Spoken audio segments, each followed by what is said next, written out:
जिसे अल्लाह रखे उसे कौन चखे। 1958 के आखिरी दिनों का जिक्र है कि यूरोप के चंद मलाहों ने बड़ी बड़ी मछलियों के शिकार का प्रोग्राम बनाया। वो सितारा मशरिक नाम के एक जहाज पर सवार थे। उन्होंने 2 कश्तियां जहाज से समंदर में उतारी और उन पर सवार होकर मछलियों की तलाश में मशगूल हो गए। उनको फॉकलैंड के जनूबी जजीरों में समंदर के साहिल से तकरीबन 3 मील दूर एक बड़ी व्हेल मछली नजर आई। उन मलाहों ने अपनी कश्तियां उसके पीछे लगा दी और उसके करीब पहुंचकर उस पर लोहे के वजनी कांटे फेंके। मछली ने जख्मी होकर भागने की कोशिश की। जो ही वो एक तरफ मुड़ी, उसकी 12 फुट लंबी दुम ने एक कश्ती के परखच्चे उड़ा दिए। उस कश्ती पर 2 मलाह सवार थे। एक तो आनन फानन समंदर में डूब गया और दूसरी को मछली ने निगल लिया। इस मलाह का नाम बार्कले था। दूसरी कश्ती वालों ने यही समझा कि तबाह होने वाली कश्ती के दोनों सवार भी कश्ती के साथ ही समंदर की गहराइयों में गर्क हो गए, लेकिन उन्होंने मछली का पीछा ना छोड़ा और आखिर उसको शिकार करने में कामयाब हो गए। वो उसको जहाज के साथ बांधकर साहिल पर लाए और जहाज के सारे आदमी कुल्हाड़ों से इस मछली की चीर फाड़ में मशगूल हो गए। वो सारा दिन इस काम में जते रहे और कुछ रात गए तक भी ये काम जारी रखा, लेकिन मछली का बड़ा हिस्सा फिर भी रह गया। दूसरे दिन सुबह उठकर वो फिर इस काम में मशगूल हो गए।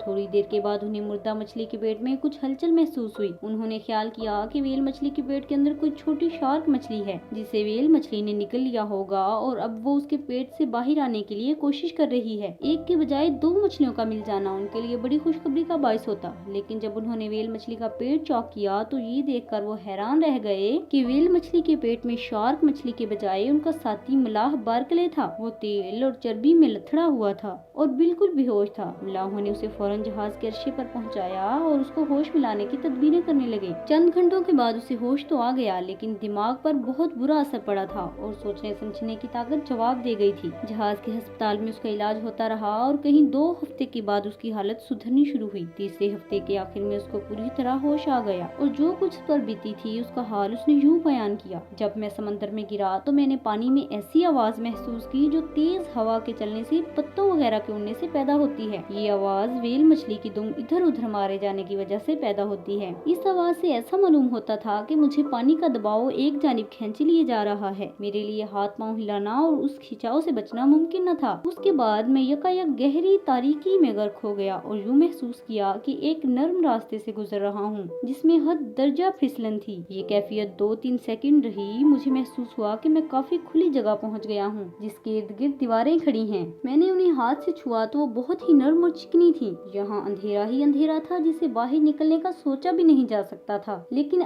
ये अजीब बात थी कि मैं सांस ले सकता था। सांस लेते वक्त यूं मालूम होता था कि एक खास किस्म की हरारत मेरे जिस्म के अंदर दाखिल होती जा रही है। जो वक्त गुजरता जाता था मैं कमजोर होता जा रहा था, यहाँ तक कि मैं बेहोश हो गया। जब मुझे होश आया और मेरी आंखें खुली तो मैंने अपने आप को कप्तान के कमरे में पाया। सितारा मशरिक जहाज जब वतन पहुंचा तो बार्कले को एक आला दर्जे के अस्पताल में दाखिल करा दिया गया, जहां चंद दिन के अंदर उसकी सेहत पूरी तरह बहाल हो गई और वो चाको चौबंद हो गया। इस वाक़े की खबर जब अखबारात में शाया हुई तो सारी दुनिया में शोर मच गया और लोग दूर दूर से बार्कले से मिलने के लिए आने लगे। इनमें से जहाँ इस वाक़े को इंतहाई हैरत अंगेज करार दिया गया, वहाँ ये भी तस्लीम किया गया कि हजरत यूनुस अलैहिस्सलाम के बारे में जो वाक़या कुरान मजीद और दूसरी आसमानी किताबों में बयान किया गया है वो बिल्कुल सही है और उसमें इस किस्म का शक करना बिल्कुल ठीक नहीं। मुनासिब मालूम होता है कि यहाँ हजरत यूनुस अलैहिस्सलाम का किस्सा भी बयान कर दिया जाए। हजरत ईसा मसीह से कोई 800 साल पहले मुल्क इराक के शुमाल में अशूर नाम की एक कौम आबाद थी। इस कौम का सबसे बड़ा शहर नैनवा था जो मीलों तक फैला हुआ था। इस कौम को अल्लाह ताला ने हर किस्म की नेमतें अता की थी, लेकिन वो लोग अल्लाह ताला को भुला बैठे थे और बुतों को पूजना शुरू कर दिया था और वो भी तरह तरह की बुराइयों में मुब्तला हो गए थे।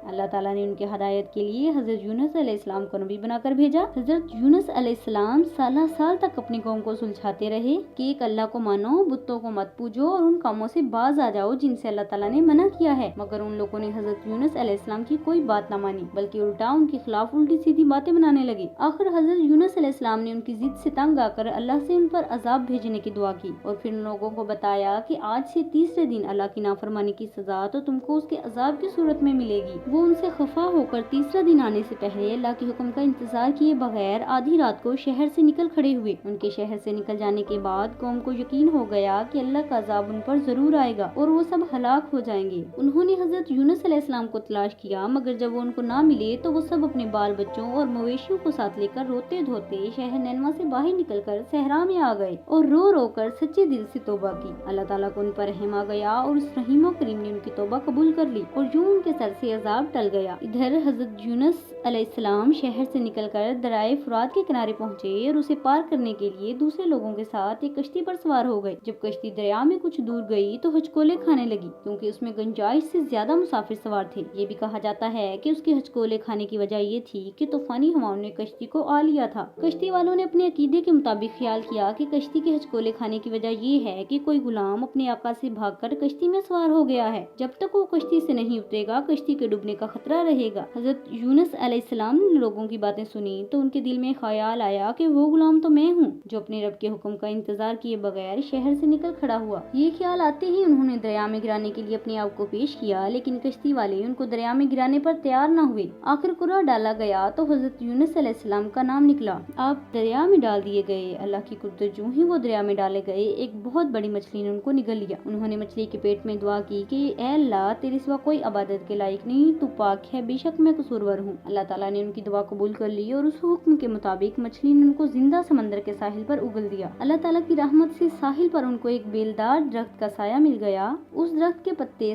سایہ کا اور پھل خوراک کا کام دیتے تھے۔ جلد ہی ان کی کمزوری اور بیماری جاتی رہی جو مچھلی کے پیٹ میں جانے کی وجہ سے ان کو ہو گئی تھی۔ پھر وہ اپنی قوم کے پاس واپس آ گئے۔ اب ان کی قوم بالکل سدھر گئی تھی۔ وہ اللہ تعالیٰ پر بھی ایمان لے آئی تھی اور حضرت یونس علیہ السلام کو بھی اللہ کا سچا نبی مان لیا تھا۔ ایمان لانے کے بعد یہ قوم کافی عرصہ تک اللہ تعالیٰ کے بتائے ہوئے سیدھے راستے پر قائم رہی۔ اس کے نتیجے میں اللہ تعالیٰ نے انہیں ہر قسم کی نعمتیں پہلے سے بڑھ کر عطا کی۔ یہ دنیا کی ایک ہی ایسی قوم گزری ہے کہ جس پر سے اللہ تعالیٰ کا عذاب ٹل گیا تھا۔